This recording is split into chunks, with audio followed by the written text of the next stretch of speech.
Bismillahirrahmanirrahim. Assalamualaikum warahmatullahi wabarakatuh. Hello everyone and welcome to podcast ASN Malabi 383. Jadi kembali lagi bersama saya Nursya Managuna, salah satu peserta Latsar CPNS Kemendikbudristek kelompok 3 angkatan 8 golongan 3. Yang pada kesempatan kali ini akan membahas mengenai salah satu core value ASN berakhlak, yaitu berorientasi pelayanan.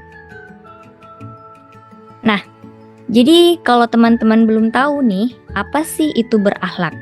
Berakhlak merupakan suatu akronim dari berorientasi pelayanan, akuntabel, kompeten, harmonis, loyal, adaptif, dan kolaboratif. Jadi, core values ASN ini menjadi titik tonggak penguatan budaya kerja yang bukan hanya dilakukan oleh ASN di tingkat pusat, tetapi juga pada tingkat daerah. Nah, core value yang akan kita diskusikan adalah yang paling pojok kiri bawah, yaitu berorientasi pelayanan. Jadi, kata kunci dari berorientasi pelayanan adalah kami berkomitmen memberikan pelayanan prima demi kepuasan masyarakat. Jadi di situ kata kuncinya adalah memberikan pelayanan prima demi kepuasan masyarakat. Nah, untuk lebih jauh mengetahui tentang berorientasi pelayanan, maka kita akan melihat 3 pedoman perilaku atau kode etik yang menunjukkan core values ini. Jadi di sini ada 3 pedoman perilaku atau panduan perilaku. Yang pertama adalah memahami dan memenuhi kebutuhan masyarakat. Yang kedua adalah ramah, cekatan, solutif, dan dapat diandalkan. Yang ketiga adalah melakukan perbaikan tiada henti. Nah, jadi kalau untuk panduan perilaku yang pertama, maka kita bisa melihat pada contoh perilaku, yaitu mengabdi kepada negara dan rakyat Indonesia. Kemudian bisa juga menjalankan tugas secara profesional dan tidak berpihak. Selain itu ada membuat keputusan berdasarkan prinsip keahlian. Dan yang terakhir adalah menghargai komunikasi, konsultasi, dan kerjasama. Jadi itu tadi perilaku-perilaku yang bisa kita penuhi untuk panduan perilaku pertama.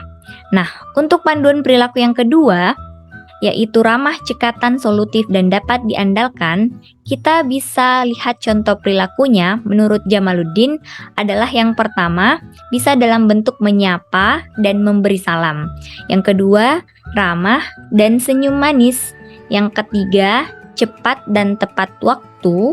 Yang keempat adalah mendengarkan dengan sabar dan aktif. Dan yang kelima adalah berpenampilan yang rapi dan bangga akan penampilannya.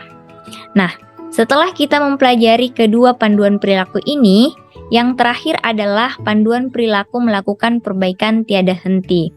Kalau untuk konkretnya, kita sebagai dosen senantiasa melakukan pendidikan. Jadi kita meningkatkan pendidikan, misalnya saya nih sebagai ASN, basic pendidikan saya adalah S2. Nah, di kemudian hari seharusnya saya harus meningkatkan kompetensi saya dengan melakukan pendidikan atau dengan melalui pendidikan S3 misalnya. Kemudian selain itu ada namanya pelatihan. Jadi kita melakukan perbaikan melalui pelatihan, entah itu ikut workshop ataupun seminar dan lain-lain. Nah, selanjutnya ada namanya pengembangan ide kreatif, kolaborasi, dan benchmarking. Nah, jadi itu tadi merupakan contoh konkret perilaku ketiga, yaitu melakukan perbaikan tiada henti. So, as a good public servant, we have to notice these 3 ethics. Jadi, jika ingin menjadi ASN yang baik, maka kita harus memperhatikan kode etik ini atau ketiga kode etik ini. Nah, yang selanjutnya adalah kita beralih pada fungsi ASN. Jadi dalam Undang-Undang Nomor 5 Tahun 2014 tentang ASN itu telah menyebutkan 3 fungsi ASN. Yang pertama adalah pelaksana kebijakan publik, yang kedua adalah pelayanan publik, yang ketiga adalah perekat dan pemersatu bangsa. Nah, lalu kemudian apa sih bedanya dengan tugas ASN? Tentu beda dong, fungsi dan tugas. Kalau tadi fungsinya sebagai pelaksana, pelayan, perekat, dan pemersatu bangsa, nah kalau tugasnya adalah tentu kalau kita kaitkan dengan pelaksana kebijakan publik, maka tugasnya adalah melaksanakan kebijakan publik yang dibuat oleh pejabat pembina kepegawaian sesuai dengan ketentuan peraturan perundang-undangan. Kemudian yang kedua, kalau dikaitkan dengan pelayanan publik atau pelayan publik, maka tugas ASN adalah memberikan pelayanan publik yang profesional dan berkualitas.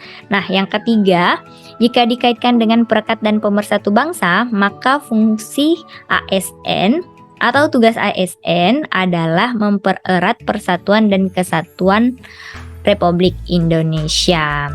Nah, jadi itu tadi fungsi dan tugas ASN yang diatur dalam Undang-Undang Nomor 5 Tahun 2014.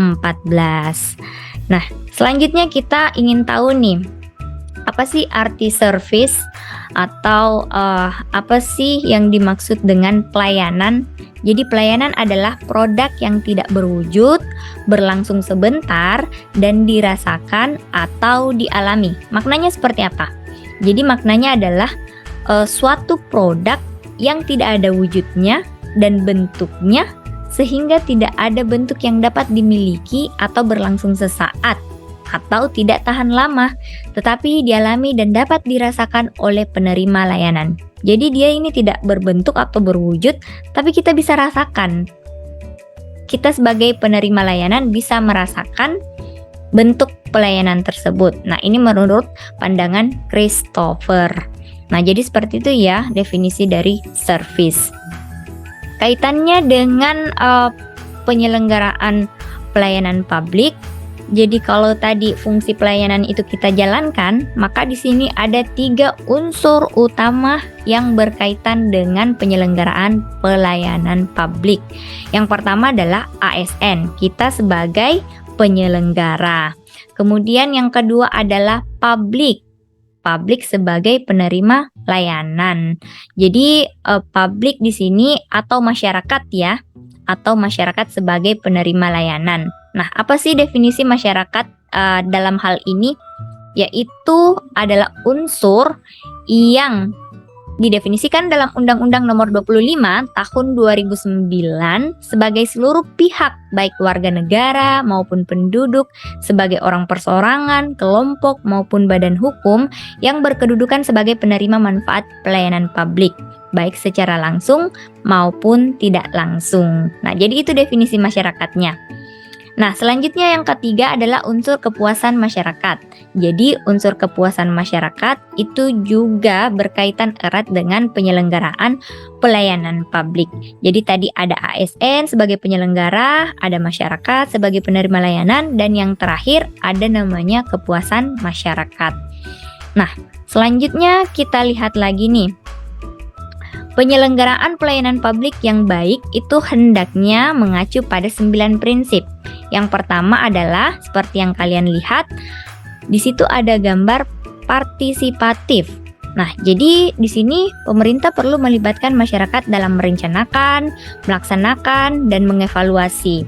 Jadi bukan hanya pemerintah yang mengambil kebijakan, tapi masyarakat juga perlu dilibatkan dalam merencanakan, melaksanakan, dan mengevaluasi hasilnya. Kemudian prinsip kedua yaitu transparan.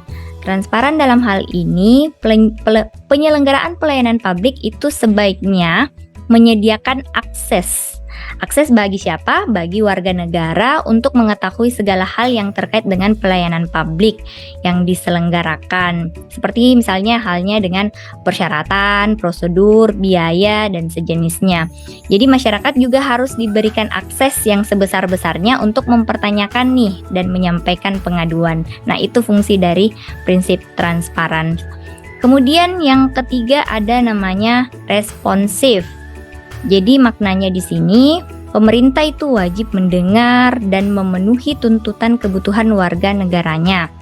Jadi bukan hanya terkait dengan bentuk dan jenis pelayanan publik yang mereka butuhkan, akan tetapi juga terkait dengan mekanisme penyelenggaraan layanan, jam pelayanan, prosedur, dan biaya penyelenggaraan pelayanan. Nah, yang keempat, Coba kita lihat gambar yang keempat. Di situ ada perempuan dan ada beberapa laki-laki. Nah, kalau kita lihat kata kuncinya adalah tidak diskriminatif. Jadi diskriminatif itu ada banyak bentuknya. Ada diskriminasi dalam gender, status sosial, dan lain-lain. Nah, kalau dalam hal ini kita lihat definisi dari tidak diskriminatif, yaitu pelayanan publik yang diselenggarakan oleh pemerintah tidak boleh dibedakan antara satu warga negara dengan warga negara yang lain, atau antara satu golongan dengan golongan yang lain, antara status sosial tertentu ataupun status sosial lainnya. Seperti itu. Nah, kemudian prinsip yang kelima yaitu mudah dan murah. Nah, kalau dari gambarnya kita bisa melihat ada salah satu tokoh yaitu Pak Ganjar Pranowo. Nah, di situ kita lihat dia sedang memantau suatu mall pelayanan publik di Salatiga. Nah, jadi ini merupakan juga suatu bentuk pelayanan publik yang mudah dan murah. Mudah artinya berbagai persyaratan yang dibutuhkan tersebut masuk akal dan mudah untuk dipenuhi. Murah dalam arti biaya yang dibutuhkan oleh masyarakat untuk mendapatkan layanan tersebut terjangkau oleh seluruh warga negara. Nah, jadi itu contohnya. Jadi ada suatu mall pelayanan publik yang terintegrasi sehingga masyarakat akan mudah dan murah dalam mengakses informasi publik di situ. Kemudian yang prinsip yang selanjutnya adalah efektif dan efisien. Kalau kita lihat gambarnya di situ ada gambar artificial intelligence ya. Nah, di situ menandakan bahwa pelayanan publik sebaiknya efektif dan efisien. Efektif artinya apa? Efektif dan efisien artinya penyelenggaraan pelayanan publik harus mampu mewujudkan tujuan-tujuan yang hendak dicapai dan dilakukan dengan prosedur yang sederhana, tenaga kerja yang sedikit, dan biaya yang murah. Makanya ada gambar artificial intelligence di situ muncul. Selanjutnya, prinsip yang ketujuh adalah aksesibel. Aksesibel di sini artinya adalah pelayanan publik yang diselenggarakan oleh pemerintah harus dapat dijangkau oleh warga negara yang membutuhkan dalam arti fisik dan non-fisik. Kalau kita lihat dari gambarnya, di situ ada seseorang yang menggunakan kursi roda. Nah, jadi kalau kita memberikan suatu pelayanan publik, kita harus memberikan akses baik bagi warga yang berkebutuhan khusus maupun yang tidak berkebutuhan khusus. Nah, kalau ini berarti aksesnya diperuntukkan untuk warga yang berkebutuhan khusus. Nah, selanjutnya adalah prinsip akuntabel. Jadi penyelenggaraan pelayanan publik dilakukan dengan menggunakan fasilitas dan sumber daya manusia yang dibiayai oleh warga negara melalui pajak yang mereka bayar. Nah, prinsip terakhir adalah berkeadilan. Jadi, salah satu tujuan yang penting adalah melindungi warga negara dari praktik buruk yang dilakukan oleh warga negara lainnya. Nah, kalau ke-9 prinsip ini bisa terlaksana, maka tentu tujuan kita adalah mampu memberikan pelayanan prima sebagai ASN. Seperti itu. Nah, selanjutnya kalau kita kaitkan dengan kepatuhan terhadap Undang-Undang Nomor 25 Tahun 2009 tentang pelayanan publik. Jadi di sini ada beberapa hal yang perlu kita lakukan, yaitu menerapkan standar pelayanan dan maklumat pelayanan. Kemudian yang kedua, kita perlu melaksanakan survei kepuasan masyarakat. Jadi di situ minimal setahun sekali. Kemudian pengelolaan pengaduan masyarakat juga perlu dilakukan, menyediakan sarana dan prasarana pelayanan, pengembangan inovasi, replikasi best practice, perbaikan berkelanjutan. Nah, itu tadi yang perlu yang erat kaitannya dengan pelayanan publik. Kemudian yang selanjutnya adalah, nah ini tadi sudah dipaparkan di awal bahwa dalam melaksanakan tanggung jawab kita sebagai ASN, kita perlu mempedomani kode-kode etik dan kode-kode perilaku. Nah, ini contoh penerapan perilakunya, yaitu menyapa dan memberi salam, ramah dan senyum, cepat dan tepat waktu, mendengar-dengar sabar dan aktif, penampilannya yang rapi. Selain itu adalah mengucapkan terima kasih, mengingat nama pelanggan, perlakukan pelanggan dengan baik, dan lain-lain. Nah, jadi ini tadi perilaku-perilaku dalam keseharian ASN dalam melayani masyarakat. Kemudian, adapun keterlibatan masyarakat dalam peningkatan pelayanan prima, di sini ada 4. Jadi yang pertama, masyarakat bisa ikut terlibat dalam penyusunan kebijakan. Yang kedua, masyarakat bisa ikut terlibat dalam penyusunan standar pelayanan dan maklumat pelayanan. Yang ketiga adalah masyarakat dapat terlibat dalam pelaksanaan survei kepuasan masyarakat. Nah, tentu ini penting. Kemudian yang terakhir adalah penyampaian dan pengelolaan pengaduan pelayanan publik. Jadi masyarakat harus menyampaikan pengaduan pelayanan publik. Oke. Maka, jika core value berorientasi pelayanan sudah terinternalisasi dan teraktualisasi dalam diri ASN, maka akan timbul budaya kerja. Budaya kerja yang bagaimana? Tentu budaya kerja ASN yang berkinerja terbaik. Nah, wujud kinerjanya bagaimana? Wujud kinerja tersebut dapat dalam bentuk suatu pelayanan prima yang dilakukan tidak hanya berhenti ketika kebutuhan customer sudah dapat dipenuhi, melainkan harus terus meningkatkan dan memperbaiki agar mutu layanan yang diberikan dapat melebihi harapan customer.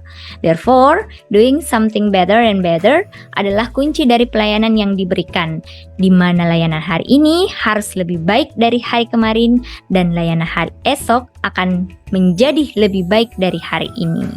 Oke, sekian podcast monolog core values berorientasi pelayanan. Semoga ilmunya bermanfaat, khususnya bagi para peserta Latsar ASN Kemendikbudristek tahun 2022 dan umumnya bagi masyarakat yang menonton tayangan ini.